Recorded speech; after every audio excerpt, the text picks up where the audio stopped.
Hey guys, good morning. কেমন আছে আপনারা? আশা করি ভালোই আছেন। দেখুন আজকে বিরিয়ানি বানাচ্ছি। এর মধ্যে যা বিরিয়ানির মশলা, গোটা গরম মশলা সব দিয়ে দিয়েছি। এরপরে ভাত দিয়েছি, মাংসটা তুলে দেবো, মাংসটা সাজিয়ে দেবো।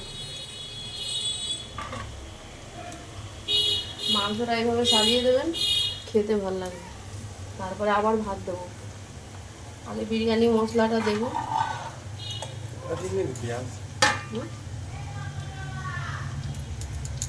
বিরিয়ানির মশলাটা দেবো, এটা মিট কর। ভাত দিয়ে দিলাম।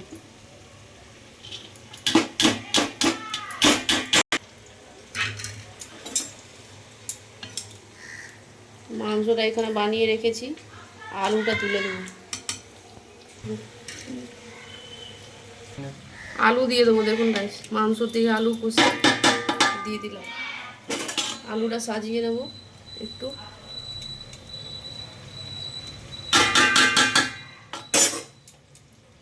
গ্রেভিটা বেশি দেবো না।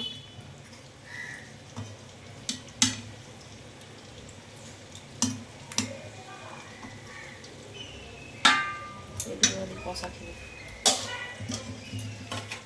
এরপরে আবার বিরিয়ানি মশলাটা দিয়ে দেবো উপরে। হ্যাঁ, বিরিয়ানি মশলা দিয়ে দেবো। তারপরে ঘি দেবো, ঘি দিয়ে দেবো।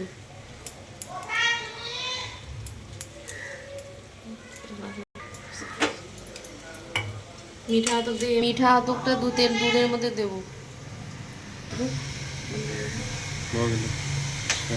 এটা দেব, সাইড দিয়ে পুরো জায়গায় ছড়িয়ে দেবো।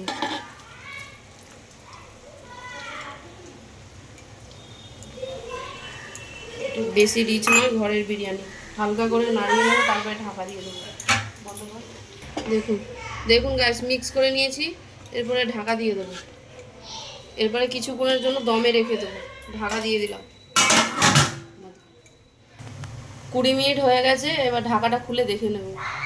গ্যাসটা স্লো করে সিম করে ভাপে দিয়েছিলাম। দেখুন ফাইনাল লুক, ভাপ বেরোচ্ছে। দেখে বলবেন কিরম লাগছে। লুকটা দেখা করি। যারা যারা খাবেন তারা চলে আসবেন, ভালো করবেন। ভালো লাগলে লাইক করবেন, কমেন্ট করবেন, শেয়ার করবেন। কেমন হয়েছে কমেন্টে জানাবেন। আজকের মতো টাটা।